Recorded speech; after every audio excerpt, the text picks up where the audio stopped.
Alrighty, back again. So I still haven't really figured out what the YouTube does with the new links and the live streaming stuff. Seems like it continues the chat even on the new URL. I don't know if people are getting redirected. I wasn't redirected. But it does look like we have 93 of us here, so it looks like we're still doing okay. Alright, so maybe the first thing to do is to brainstorm a little bit about the stuff that we actually need to build for this kind of form submission to work, kind of like we had this checklist going here. So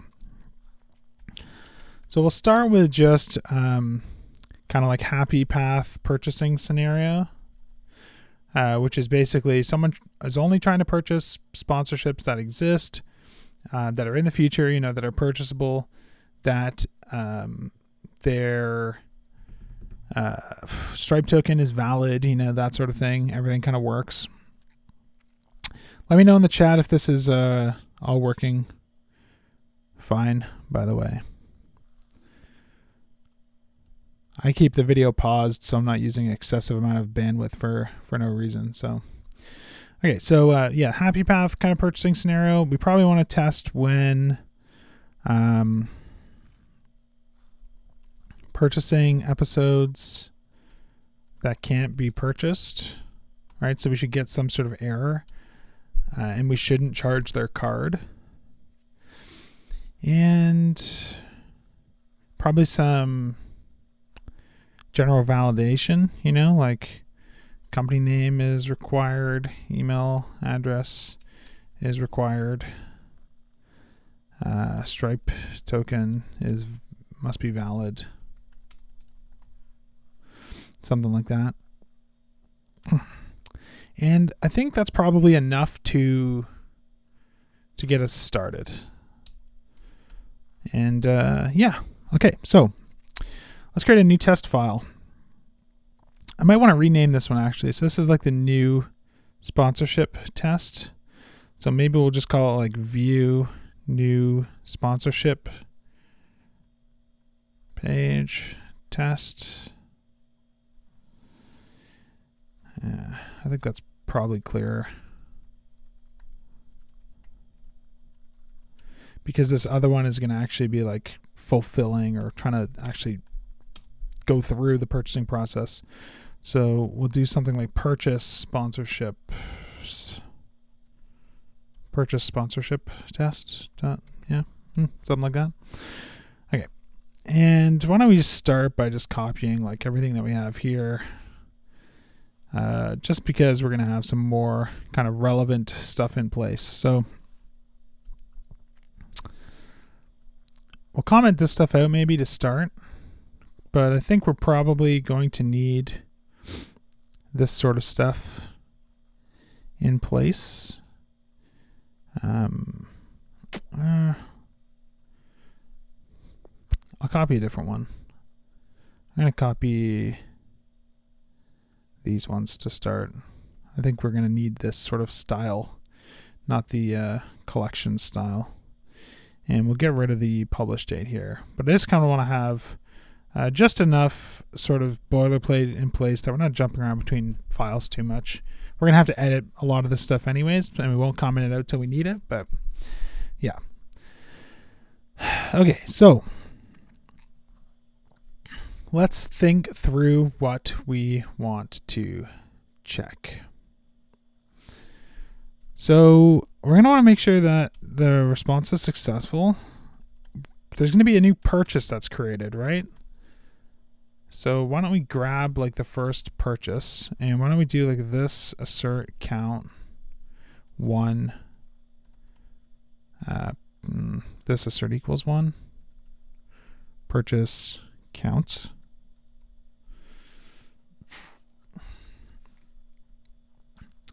And then I think we're also going to want to basically make some assertions to make sure that some of these sponsorships are purchased. So let's just say we'll call this like purchasing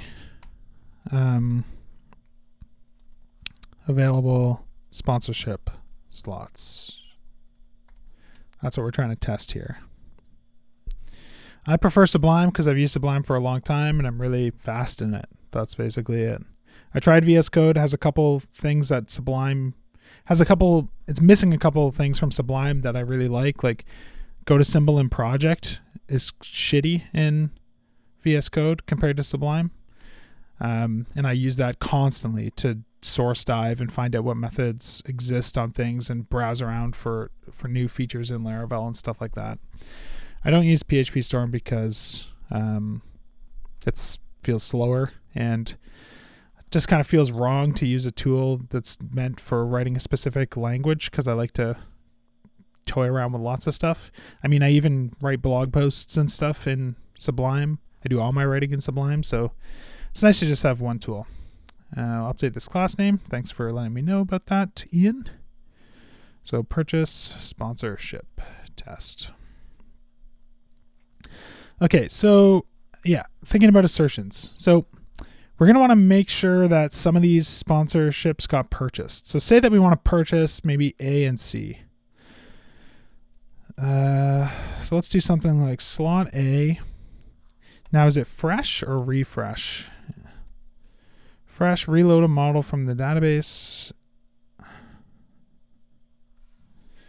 And then refresh, reload the current model instance. Okay, so in our case, probably both will be fine. So we'll get the fresh version of the model. And then we want to basically check that it has a purchase ID that matches the key from the purchase.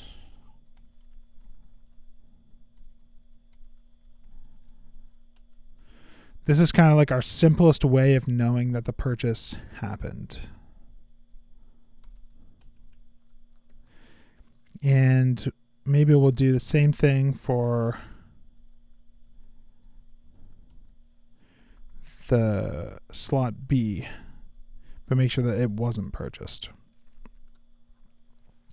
So we're going to have a lot more assertions here when it comes to payment gateway stuff and making sure that the stuff that we're doing with Stripe is actually working. But why don't we start with just like our data first? Okay, so we're probably also going to want to like check the amount of the purchase. So let's just make a note of that. Assert about purchase amount. But for now, I think like we'll just work on getting the thing to actually like be marked as purchased in some way, shape, or form. So these are all going to be in the future, no matter what. But I think it's probably a good idea to be explicit that they're in the future. Now, I guess we weren't really doing that here, right? Like only upcoming ones are listed, only purchasable ones are listed. It feels like here we should probably be mentioning that they're in the future, so that we know that like the reason that those ones are not showing up is because of the fact that they are missing purchase IDs. So why don't we update this test before we do anything else? And maybe the other ones too. I think we should be explicit about this basically everywhere. So we'll say publish date, and we'll just say now, add days, or add months, 1, 2, 3, 4.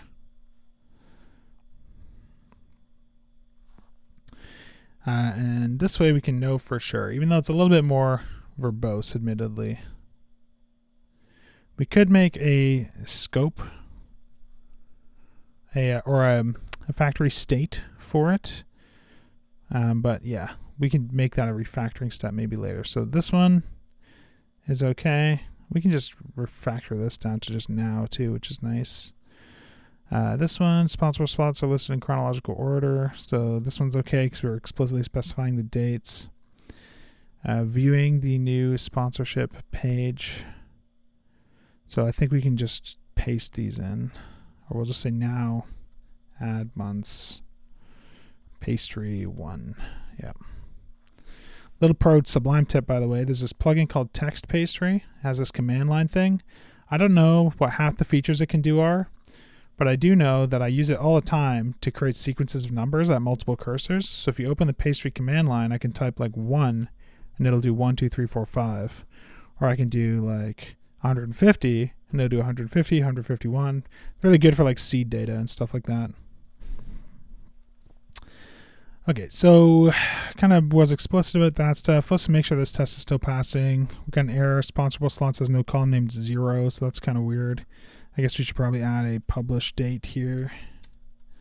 And now this one's green, so let's just commit that quickly without committing the other stuff. And we'll just say add explicit publish date to all test data. Something like that. Yeah, Laravel has a now helper now. Okay, back to this test. So let's give these a publish date in the future. Now add months, pastry 1. We'll uncomment this. We don't need carbon in here. I guess we don't need carbon in here either. We don't need the eloquent collection right now, but let's keep it anyways. All right, let's run this. Failed asserting that 0 matches expected 1. Okay, so we're actually not even hitting the right endpoint, so let's fix that. So post, is it post JSON? Is that a Laravel thing now? Post JSON? Because it's going to be JSON. So we're going to want to post JSON to fullstackradio/sponsorships.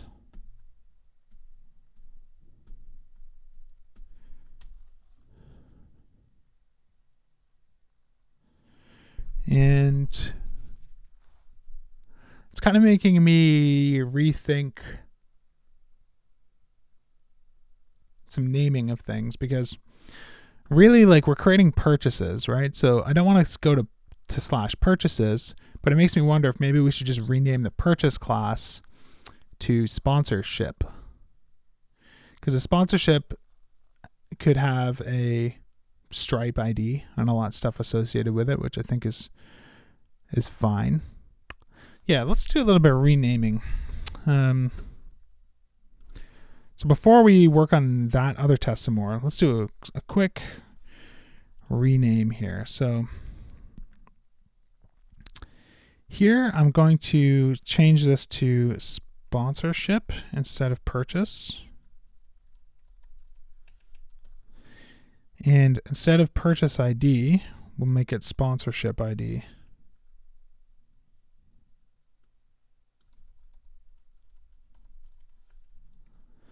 Now this test is going to fail because there's no sponsorship class.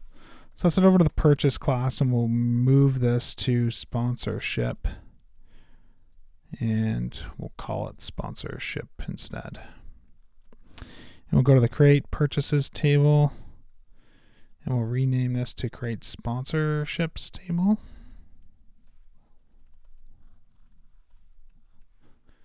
I might end up refactoring this down the road back to being called purchases. Honestly, like, that wouldn't surprise me. As the data model gets more complex, I might want to split some things up.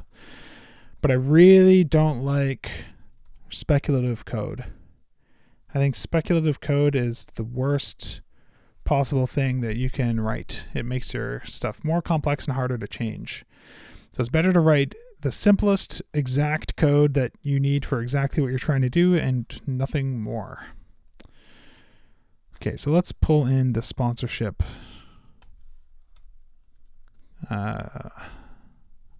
class here and see if this is passing yet. Okay, unable to locate factory. So here's another reason that tests are good, because I can actually run my tests to make these changes. If we didn't have these tests, it would be really hard to do this big rename in a reliable way, considering, like, even with PHP Storm doesn't know that I need to go and change like some strings in my migration and stuff like that. So sponsorable slots table is now going to have a sponsorship ID instead of a purchase ID.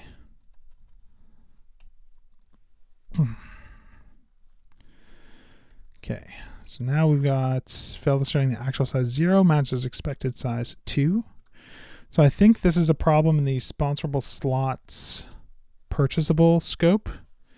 So we want to say where null sponsorship ID. I think this will get us back to green. But I think I want to rename this method to sponsorable. And now if we head to the controller and we run the whole test suite, we get an error in the purchasing available sponsorships test. But we can just do this mark. Is it mark skipped? Mark test skipped?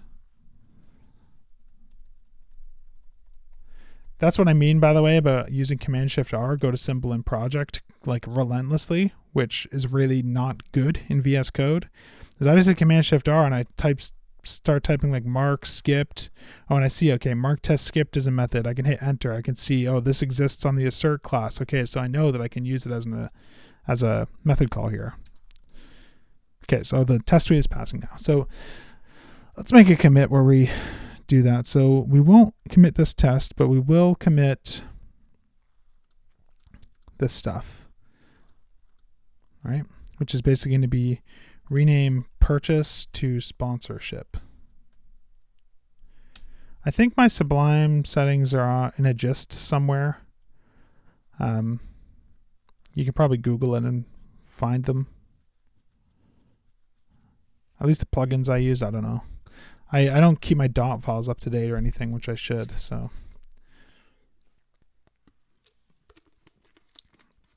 okay, so we did a little bit of work there that we probably could have done in the last video instead, but that's okay. Now we will finally work on this purchasing available sponsorship slots stuff. All right, so this will be a post request to sponsorships. This is going to be sponsorship count. This is going to be sponsorship. This is going to be sponsorship. And this is going to be sponsorship. And we're going to pass through some data at some point, right? But for now, let's just run it and get the stuff that we're doing here passing. Okay, so there is no endpoint. So let's go to our routes web file and we'll add a new post endpoint, line 38. I don't know what we're talking about here. Oh, purchase. Thank you. All right, we got them all. Okay, all right, so not found exception. So I'll make a post request to sponsorships. This will be sponsorships controller store. We'll run this. Now we're going to get some other error. Store does not exist. This is what I mean about TDD being awesome. My brain is literally turned off right now, and I'm literally just letting the errors tell me what I'm supposed to do, which is really nice. It lets me be kind of like lazy. So we'll have a store method. This is going to need to take a slug and stuff like that, but we can kind of figure that out as we go. Come on, Sublime. Let me put this there. Okay. All right. So failed asserting that 0 matches expected 1. And that's happening because we're not creating a sponsorship. So if we wanted to do this in like true TDD fashion, what we would really want to just do here is something like sponsorship equals sponsorship create. We should probably decide what the response code should be. Let's see here. http://statuses.com. Is it 201 created? Yeah, so I think we'll do a 201 specifically. So instead of just assert successful, let's do assert status 201. So now we get a failure on the 201 thing. So let's just return response. We'll do a JSON response here with no content for now, with a 201. Okay, so failed asserting that null matches expected 1. So we got past the error, but there not being any sponsorships. But now we're not associating that sponsorship with the slot that was passed in. So, excuse me, there's no way for us to do that currently because we're not passing through the these slots that we want to purchase. So we're going to pass through some JSON here, and I think all we really want to do is figure out kind of a structure for this, right? So I think we want to pass through, like, is there a convention for what you name a key that represents multiple IDs? Like, do people do like slots and then just the IDs? I think that's probably not the worst thing. Also, I find it really annoying decision-making wise to decide if this should be camel case or snake case. Because in JavaScript land, you want to send everything through as camel case. But in PHP land, we sort of expect these sorts of keys to be snake case. So we'll make it snake. I think I'm okay with snake, but it's going to be sad from the view side. And we'll pass through some IDs, I guess. So in this case, we want to sponsor slot A and slot C, right? So let's do slot A, get key. Slot C, get key. And we're probably going to want to pass through a token and, email company as well.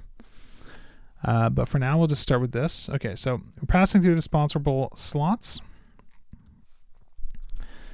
So,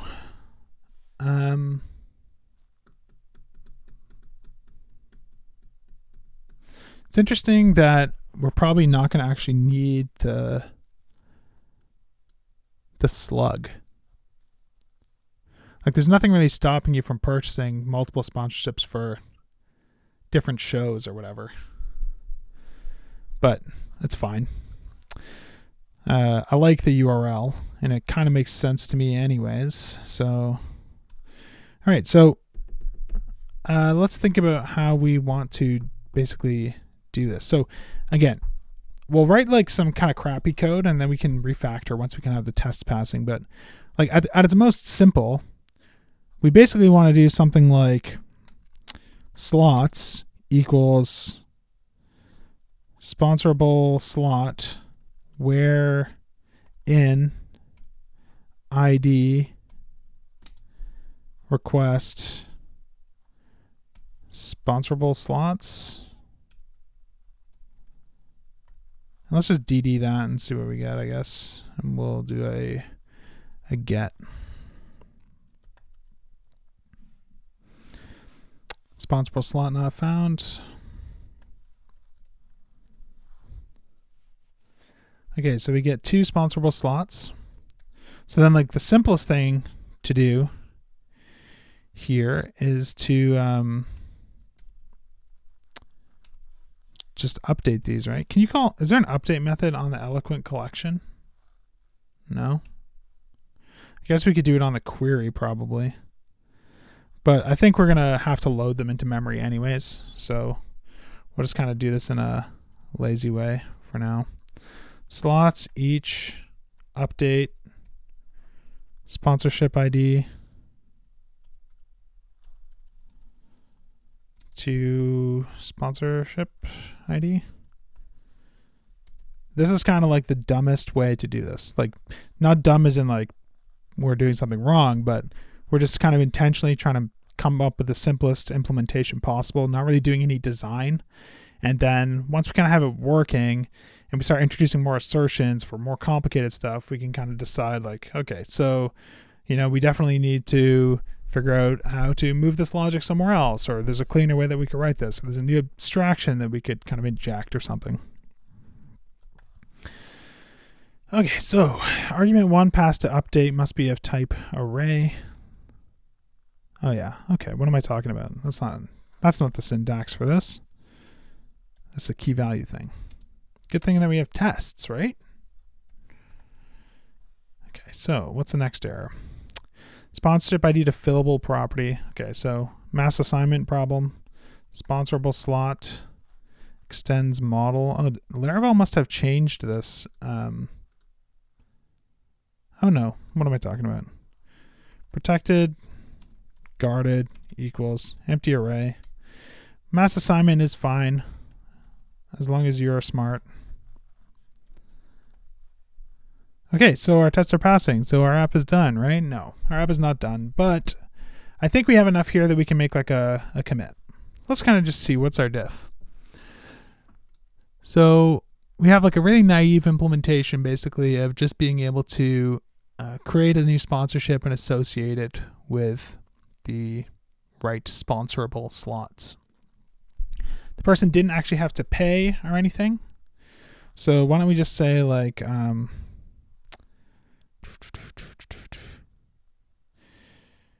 let me think. What is a good name for this commit?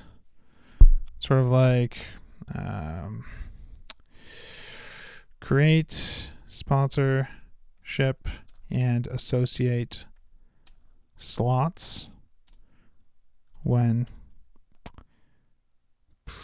purchasing. Naive implementation, no actual charging, validation, etc. Naive first pass. Something like that.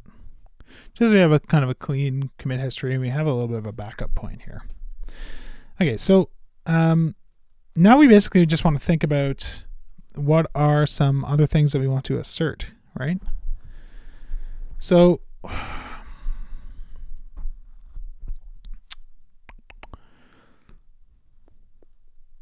let's think. What do we want to do next? Do we want to get right into making sure that the actual charge happened, or do we want to maybe handle some of these validation scenarios first? I think it might be a better idea to flesh out the full happy path with Stripe happening and all that sort of stuff before we do anything else. So I have this note here about assert about the purchase amount, like make sure that the sponsorship has like a column that says how much the person paid. I'm not sure that's actually required. Like it's very easy to, that data is going to be in Stripe, and I'm going to store the Stripe charge ID so I can kind of relate them. So we could kind of denormalize that and store it in Stripe and here. It's probably valuable to store it here, but I'm just thinking like from a pure sort of TDD, what is actually required to make things work perspective, I don't know that that's actually totally required. So yeah, we'll think about it though. Okay, so the Stripe stuff. So the Stripe stuff is interesting because we don't actually want to be making requests to Stripe in this test, right? If you've used Laravel enough to have done a bunch of testing with it, you're probably familiar with a lot of Laravel's built-in stuff like mail fake or like queue fake, that sort of stuff, where you have these like fake implementations of a particular kind of service in your application that let you make assertions and stuff like that, but don't actually do the same thing for real. So for these sorts of situations where I have like an external integration with a service like Stripe, I want to make my own fake that makes it easy for me to run my business logic tests without talking to that external service, and have a way to make assertions about what was actually sent there and stuff like that. And then when I drive out the real implementation of like the Stripe version of that particular fake, I'll unit test the Stripe one to make sure that the Stripe one's sort of working. So we create this sort of system where you have like application feature tests that are using kind of a fake. Then we have a unit test for the Stripe implementation that kind of overlaps with the application just enough that you know that everything is going to work. So I've done this a handful of times on other projects, so I'm going to not rush through it, but we're not going to be like discovering new problems or anything like that. I kind of have some ideas about how we have to design this thing already.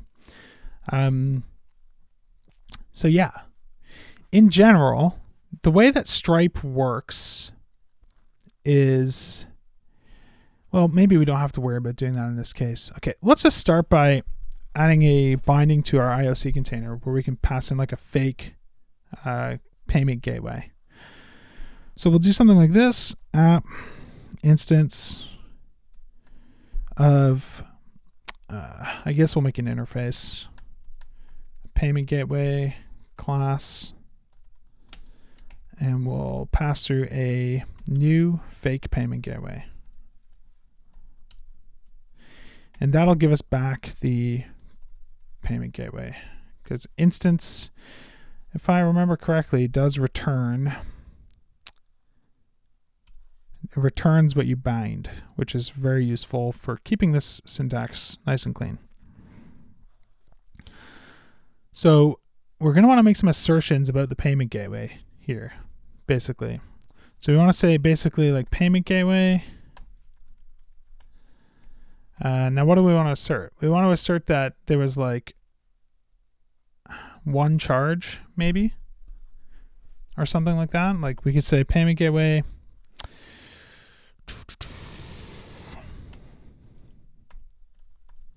So we can say payment gateway.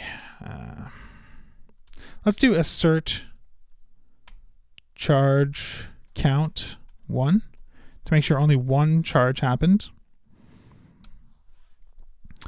And let's make sure that the charge was for a certain amount. So why don't we do like charge equals payment gateway charges first.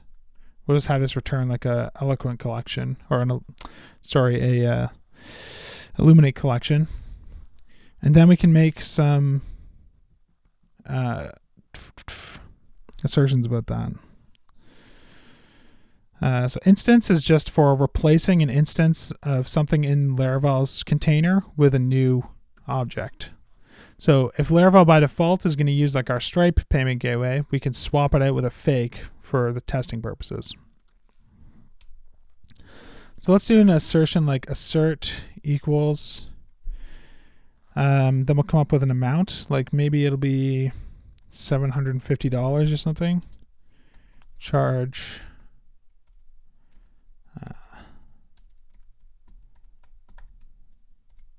amount, something like that. Okay, so things are going to get interesting here for sure. So for $750, we're going to need to specify a price for each sponsorable slot. So why don't we make, what is it? We want to get sponsorships A and C. So maybe like 500 and 250, and then we'll make this one 300. Just so that there's like no other combination of charges that could possibly add up to that. Okay, 1 second here.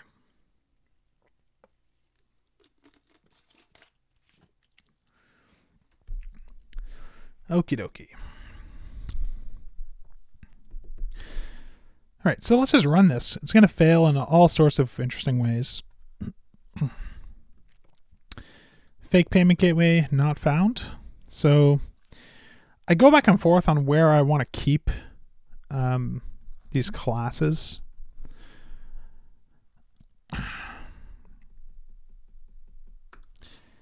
I think we'll try putting it in the tests folder.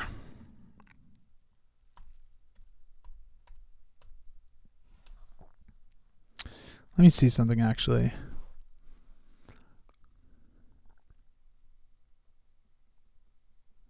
Yeah, okay, so it's already going to get auto-loaded. Okay, so let's make a folder called fakes. The only thing I don't like about doing it this way, but isn't a problem in this particular case, but when you do like Dusk, you get like a browser tests folder. And I hate that like this is tests, this is tests, this is tests, but this is like support code and it's like sitting in between these two folders. Sort of drives me insane for some reason. But as long as we never make any Dusk tests, then it won't bother me. Okay, so let's make a new file in here. We'll call it fake payment gateway.php.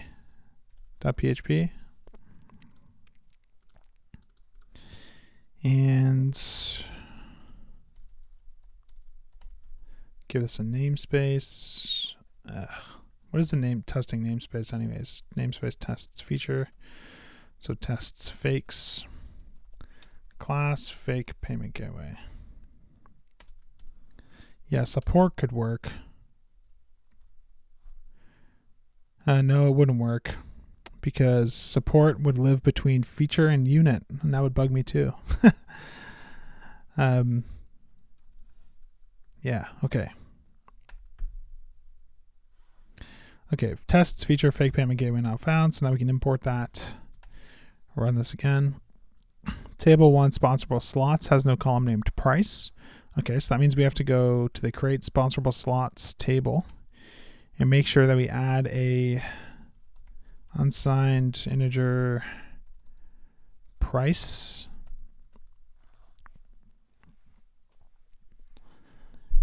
And yeah, let's go back and run this test again. There's two ways that we could do this actually. Like for my podcast, sponsorships are the same price no matter what. Like every episode is the same. So I could technically store the price on the sponsorable table, but it probably makes more sense to make it a little bit more flexible in this case and have that live directly on that item. All right, call the undefined method, fake payment gateway, assert charge count. So we are going to want to write tests for the fake payment gateway because otherwise we're not going to really have any confidence that things are really working well. So using this folder structure, I have to think about like where I would want to store that. Part of me like almost just wants to, you know what?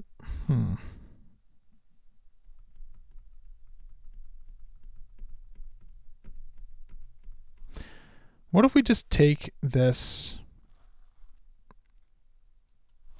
What if we move this class out to just the top level, which kind of feels okay to me, and then pull in tests fake payment gateway. And then inside of here is where we'll put like tests for fakes maybe. I don't know, that could work. Fake payment gateway test.php. I don't know. I named it wrong. Yeah, because there's just like a lot of different things that we could do here. So I'm going to get rid of basically everything here. This will be namespace, tests fakes.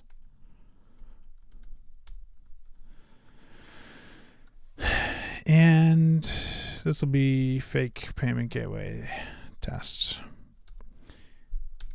All right. So basically, let's get back to this for a second. The error that we're getting is that I'm a dummy, and we're going to import that. Cannot use tests. What am I doing here? Tests.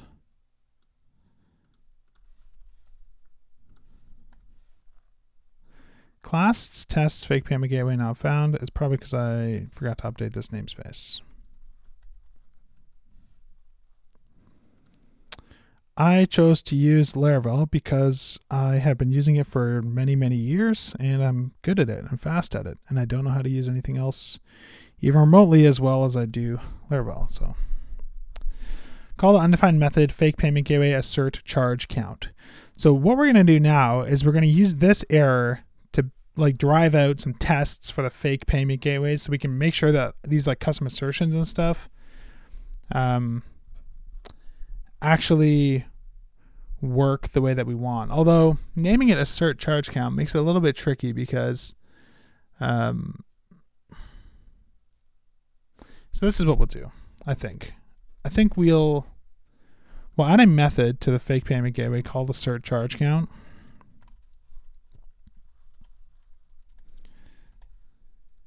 And we'll run this test, and now we'll get an error that there's no charges method on the fake payment gateway. And I'm surprised that that was happening. I guess because, okay, so if we comment this out, we'll get an error that, what? Oh, because the assertion didn't actually run. So it's hard to test an assertion itself. But we could do like this: assert count 1 payment gateway charges. This is probably a more straightforward way to do this. Although I do like having those assertions built onto the objects. Maybe we could do that as a refactoring step later. Okay, so call the undefined method charges. So let's write a test to prove that we can get the charges that were made to the fake payment gateway. Okay.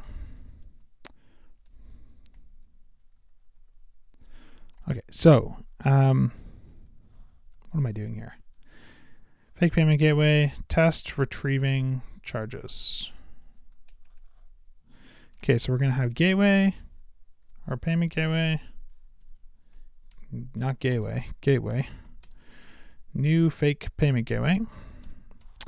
We're going to do something with that payment gateway, and then we're going to do something like this: assert count, say 3 charges,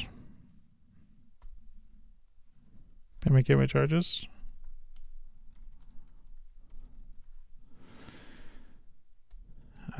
Actually, we'll do it as a variable here, so we can make other assertions about it.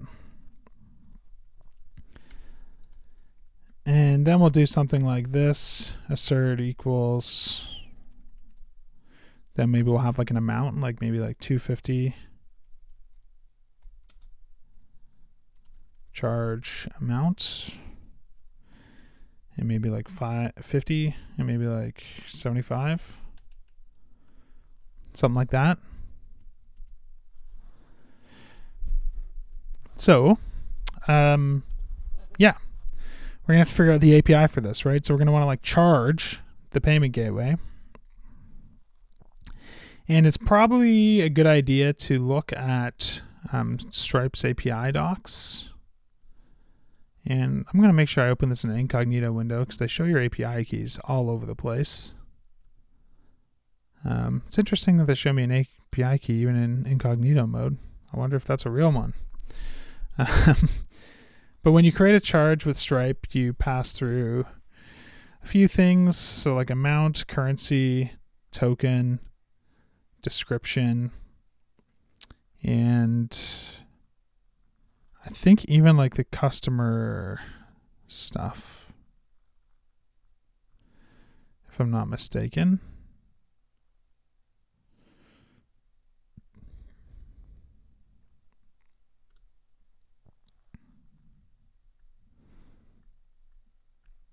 I feel like you're supposed to pass through customer email,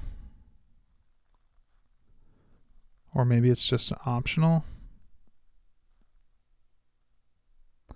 Where's the customer field? Doesn't tell you. Charge object. ID of the customer, that's not what we want.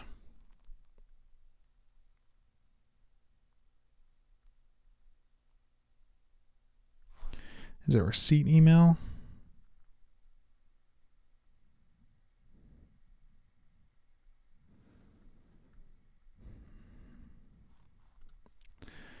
What am I missing here? Does anyone know if it must be receipt email, right? That must be the email address to which this charge's receipt will be sent. The receipt will not be sent until the charge is paid, and no receipts will be sent for test mode charges. So if this charge is for a customer, the email address specified here will override the customer's email address. If receipt email is specified for a charge in line mode,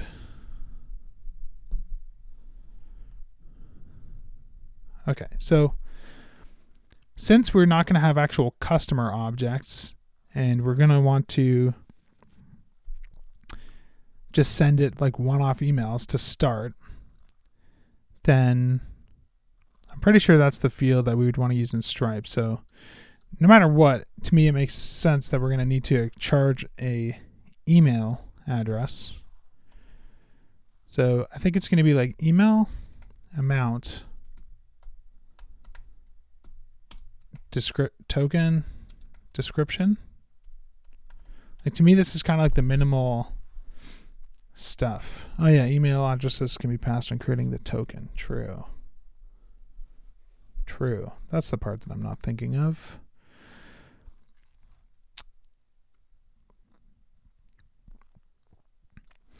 We'll do the receipt email here anyways. I think it makes sense to do it this way. I should check some code from some other stuff and see what I've done in the past. Like maybe like the test-driven Laravel code base. If we look at like the Stripe payment gateway, I guess not. I guess we just do an amount and a token. So because the token has the email associated with it, it automatically works, I guess. It's funny how you don't remember these things.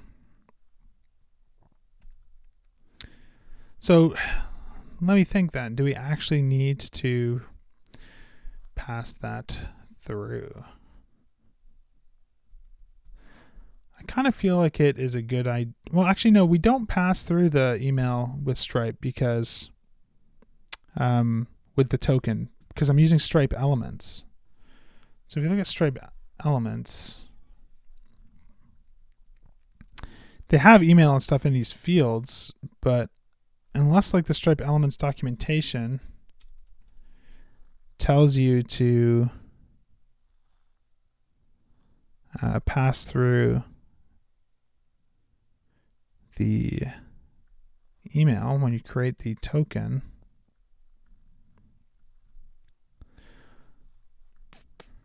So let's try and make sure that we're going to do this in a way that makes sense.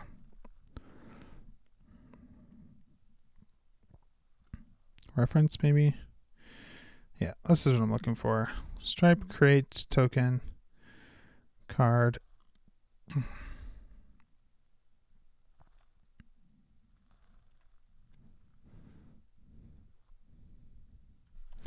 Does email even exist?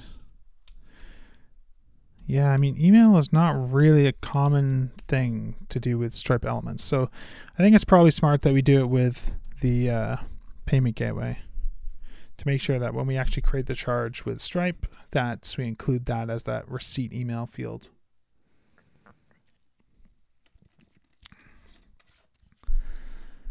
All right, so maybe we'll do these three charges. So it'll be 250, 50, and 75. We're going to need like a valid token, which we can get from the payment gateway probably. So we'll do like payment gateway, valid test token. We're going to have multiple implementations of this gateway. So a lot of this logic we're going to have to push into the gateway itself. And then we'll just do some emails here. Random email, is that a thing? These emails suck. I hate these emails. Let's do john@example.com, jane@example.org, and jeff@example.net. And description. We should pass through a description probably. So we'll just say like example description A, example description B, and example description C. And now we can kind of fetch all of these back and make sure that they are what we want them to be.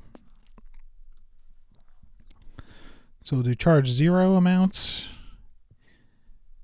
charge 1, charge 2.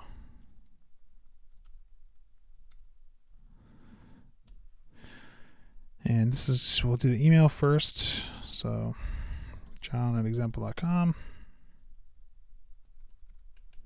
We're just going to basically have getters on this like charge object that doesn't exist yet, just to get back the basic charge information, which in this case is just going to be email amount description, I think.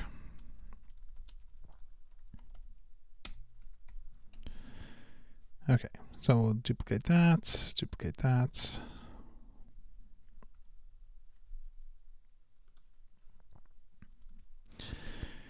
Okay, so this is going to be Jane at example.org.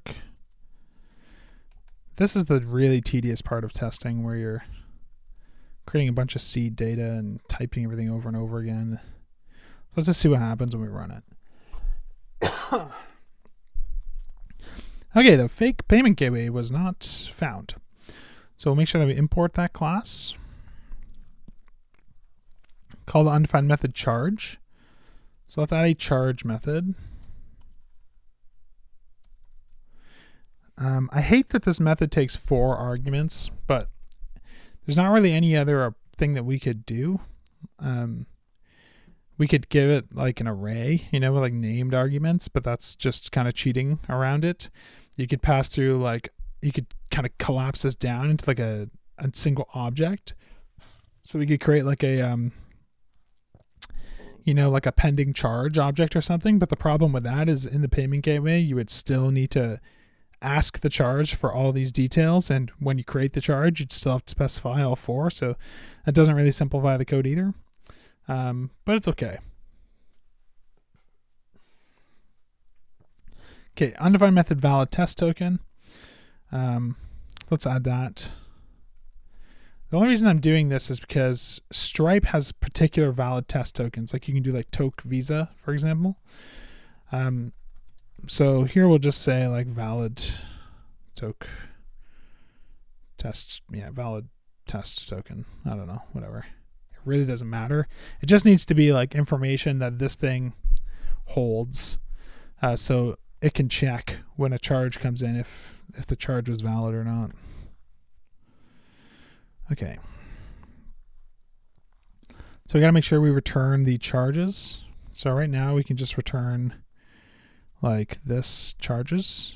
That's going to give us an error because there is no charges property. So we can say private. I mean, do we even really need a getter for this?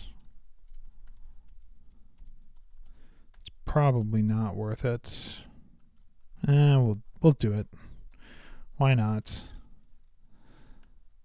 And we'll just initialize this in the constructor to be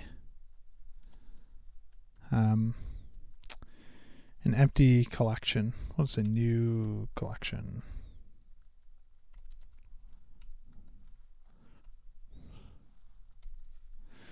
Just so we can do some more interesting things with it.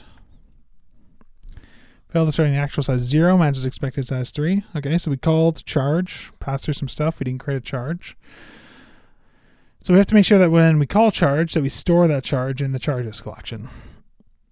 So I'm just going to copy. Okay, well, actually, let's just set up the signature for it. So it's email, amount, token, description.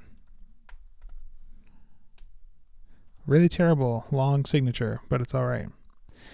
And then here, basically we want to say like this, charges push new charge, email, amount, token, description. I think something like that. This isn't going to work. Tests charge not found. So I'm going to make a charge class. It's not going to be an eloquent model, but this is the quickest way to it's the wrong damn app. Get CFD. Artisan make model charge. It's not actually going to be an eloquent model, but it's just the easiest way to create a class that has the right namespace and everything. It's just going to be a plain PHP object. It's really just like a data structure. Just to kind of hold this information and expose it back to us. So if we run this test now, undefined variable charge. I wonder, I didn't read that. 22. Okay, so charge 0 should be charges. Yeah, sneaky. Okay, It's called undefined method email on charge. Okay, so let's add a method on the charge called email. We'll run this test again. Failed the string that null matches whatever. So here we're going to want to return this email. Now we're going to get an error that's undefined property. So we're going to need to add a constructor for the charge that accepts the email. Now it's going to come back as null, or called undefined method charge amount. Okay, so let's add amount.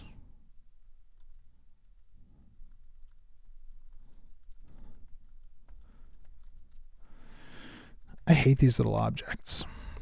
They're so tedious to build and they don't do anything interesting.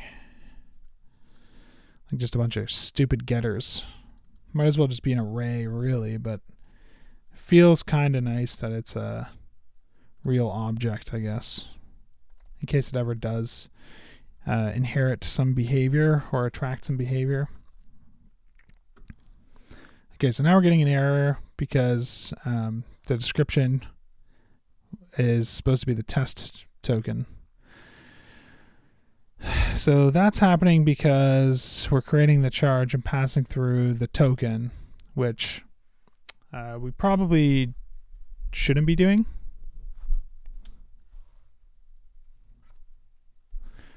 Okay, so now we actually have to make sure that failed the string that Jane equaled John. Fake payment gateway line 26.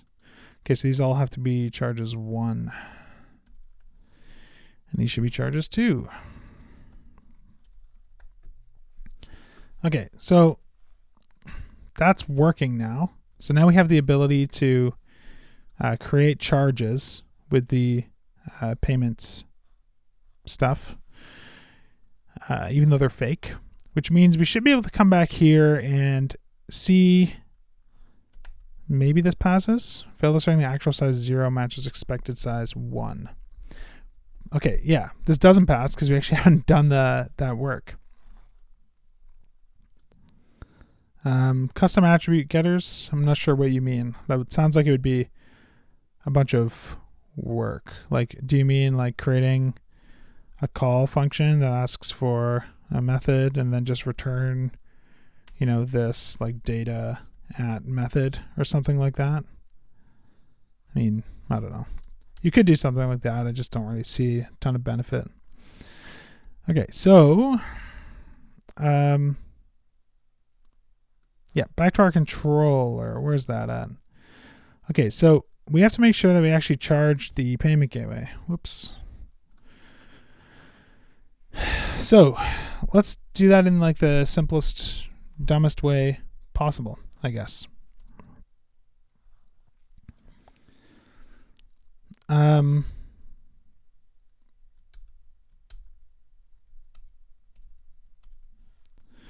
So we're going to say like amount to charge. We're going to refactor this. It's going to be a lot better, I hope. Is it going to be something like slots sum price? And then we basically want to do like payment gateway charge. Then we need to charge an email and stuff like that, right? Which we don't have yet. So let's just kind of write the code that actually, you know what? We should include that in the test first. Let's add the email here. So we'll do john@example.com. And I guess we can give it a description too. Why don't we call it like full stack radio sponsorship.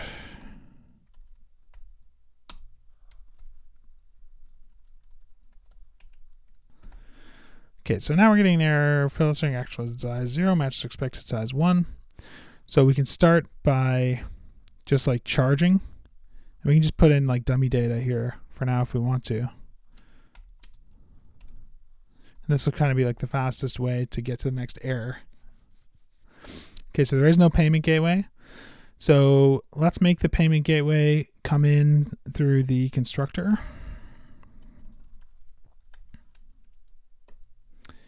And now we're going to run a test, and it's going to be like, missing argument for the controller on resolvable dependency, blah, blah, blah.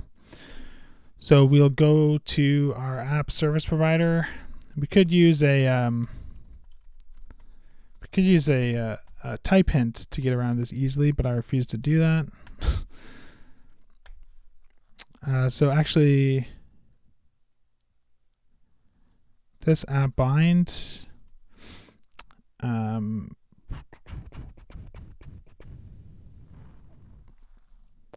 What am I doing here? Sponsorable, sponsorships controller, class, function, return new sponsorable sponsorships controller. And here we want to grab the payment gateway.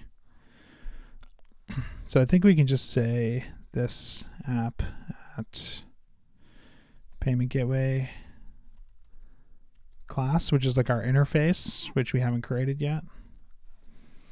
So now this is going to say unresolvable dependency payment gateway. Okay, we actually have to do some imports, I think.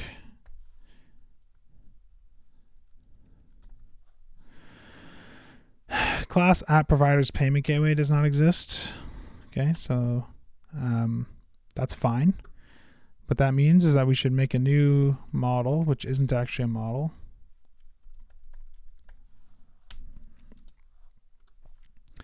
Which is really an interface. And run this again. Now it's going to still complain because I think we just have to import it now. And now we have binding resolution exception. App payment gateway is not instantiable, which is true because it's an interface. So it, there's no way for us to actually instantiate it. So if I'm not mistaken, we might have to do something else, but I think at a bare minimum, we have to import the interface here. And that might get this one step further. Okay, undefined variable payment gateway. Okay, so now that that's bound, it's resolvable. So down here, we just have to use the payment gateway that we got as the dependency. And too few arguments to charge. Okay, so we got to pass through the token as well, right? So let's just do toke, description, email, and see what we got. Okay, so we expected john@example.com, but we got email. So we could just hard code john@example.com. That's not going to get us very far though. So why don't we say, well, we want to get this from the request. So now it's coming through as null. So to fix that, let's just say we want the email to be john@example.com. Oh, try to run a controller as a test.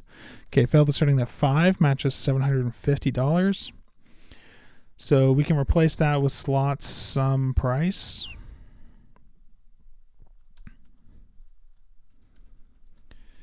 Failed asserting 750 matches 7. Okay, so let's make sure that we create these properly. So these should be in cents. Ran the wrong thing. Okay, full stack radio sponsorship came through as desk. Okay, so how are we going to make that work? So we could just say full stack radio sponsorship. That will pass, but that's like not really what we want, right? So let's think, I'm trying to think like where this information should come from. Like I know that if it's just going to be you know what, this is actually good because it gives us a reason to use the slug. Okay, so here, when we create the podcast, let's also give it a title. Name, title. I always have a hard time deciding between those two. Name seems fine. So I'm going to get rid of this assertion about the description for a second, just so we can get past an error here. So sponsораbles has no column name names. Let's go to sponsораbles table. And we'll give each podcast a name, or each sponsorable a name.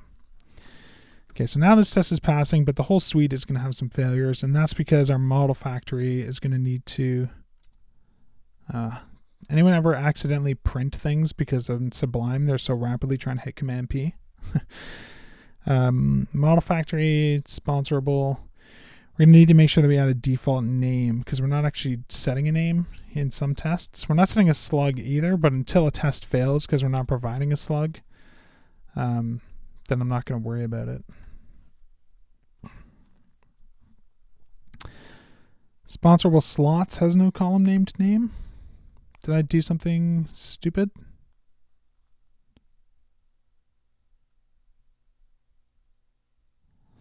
Sponsorable slots has no column named name. Why am I trying to create a sponsorable slot? 26.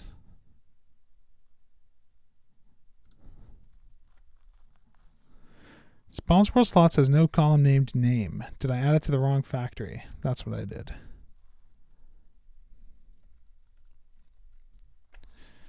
Okay, green. So now we can bring this assertion back. And it's passing because we have it hard coded. But really, like at a bare minimum, which even this is horrible, we should be doing something like sponsorable name sponsorship. Now this is going to fail because we don't have the sponsorable. But that's okay because we can get the sponsorable. So we can say slug. We can say sponsorable equals sponsorable. Find or fail by slug. Slug. Okay, back to green. All right. So something that sticks out to me here, though, is that we have this hard-coded toke variable, right? And basically the problem that we have here is we're not using like a valid test token, you know? So I think, let me think here. First thing I want to think about is there like any obviously missing pieces here? I think like the thing that we're maybe missing is that we want to assert that the sponsorship has a email and company associated with it because that's on the form.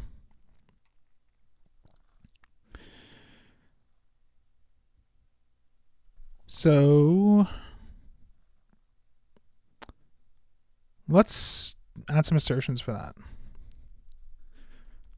So let's say John at example.com sponsorship email. Okay, so let's make that work. So this sponsorship, we're going to want to create that with the email coming from the request. And now I have an error mass assignment. So sponsorable. So let's get rid of, let's set protected, guarded equals empty array.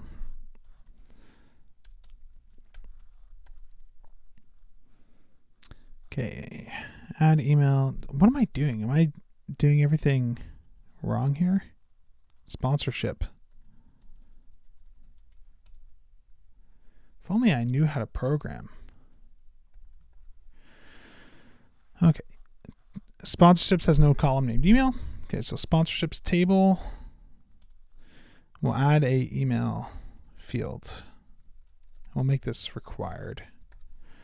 Okay, so that's passing now, so that's good. It's going to be a big commit, unfortunately. Let's also make sure that we have the company name. And what's the one that I was using in my mock-ups here? Digital Technosoft Incorporated. Kind of dig that. So let's make sure that we pass this through as well. So I'll have email, company name. Going to get a similar error. So let's make sure that we attempt to store that information.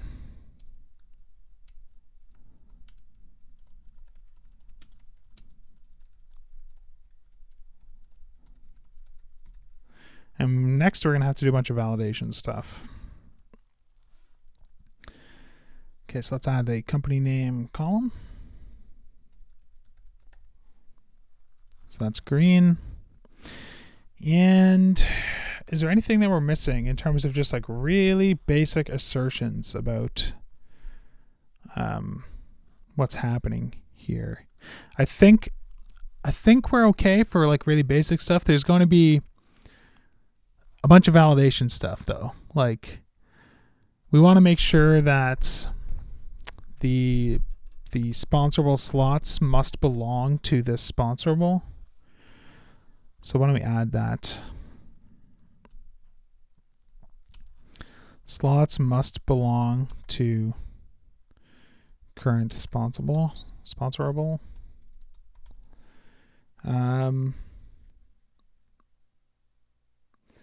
We probably want to make sure like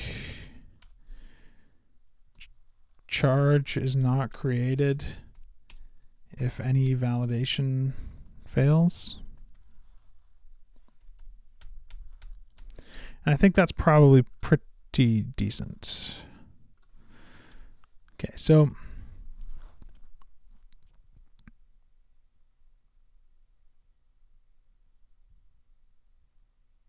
yeah, I mean, something I would like to do here is like refactor how description is determined. I'm not sure exactly what I would want to do. Like my instinct is to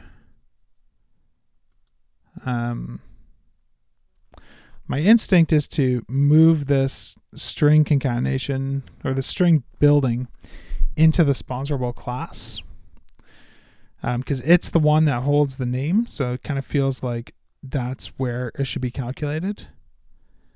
You know, so it could be something like sponsorable, like statement, or I guess it's not like the statement descriptor, but it's just like the purchase description. You know what I mean?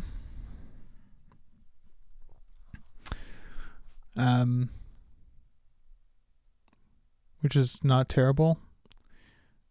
But yeah, I don't know. We'll just leave it simple for now. Again, it's one of those things where it's like, yeah, this doesn't look like super clean. It kind of feels like messy in some ways, but is there actually like a measurable problem with that? I'm not sure. But yeah, let's just get everything working, see what we kind of end up with, and look for opportunities to refactor when they reveal themselves.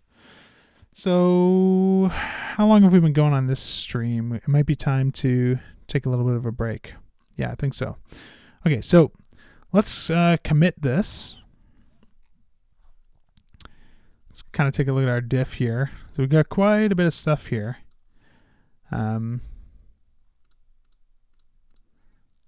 so what was the last commit that we did? It was like create sponsorship and associate slots when purchasing. So this will actually be like charge customer when they purchase sponsorships using fake payment gateway. Will drive out real gateway later. So this is kind of like the naive implementation of that kind of Happy Path version where we're charging people and actually storing their customer data and stuff. So it's not a perfect commit message because we did update it to store like the email and company name too. But yeah, I think we'll kind of call this done. We could call, you know what?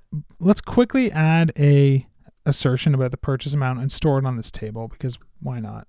We're already like storing this stuff.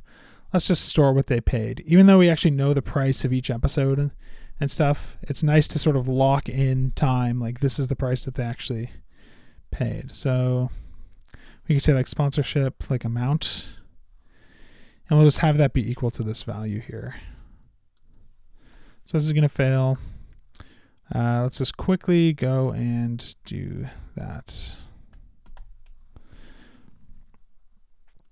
So for now, we're going to duplicate this logic. This is going to change in our refactoring, I think.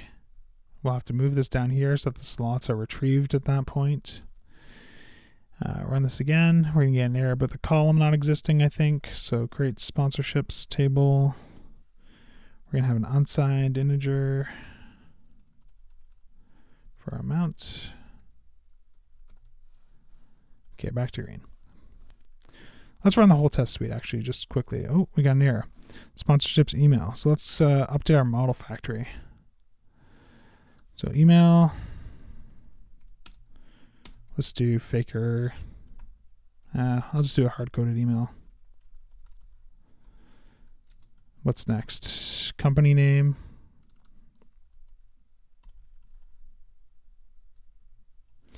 ExampleSoft. Amount.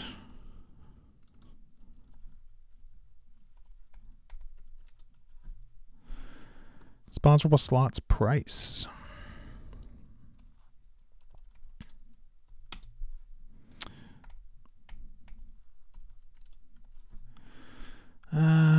Target app payment gateway is not instantiable. Oh, so we actually have another issue here, which is in the view new sponsorships test. We're still making a call to that same controller, and that controller depends on the payment gateway and its constructor. So we need to make sure that we have a real instance to pass through. So I think like the easiest thing to do is actually to just go back to this test, and for now, just replace the binding with the fake.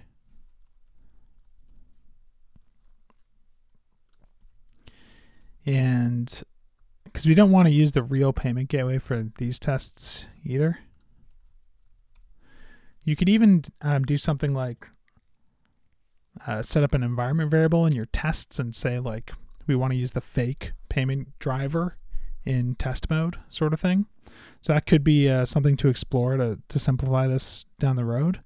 But for now, let's just see if that at least gets us back to a green state, and it does. Okay. So yeah, let's just commit this.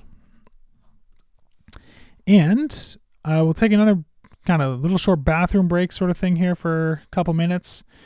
And then we'll dive into some of this other stuff. So basically making sure that the slots that they're purchasing, have to belong to the current podcast or whatever.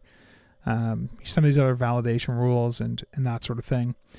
With any luck, I think we'll be able to get through all of these in the next video, in the next stream.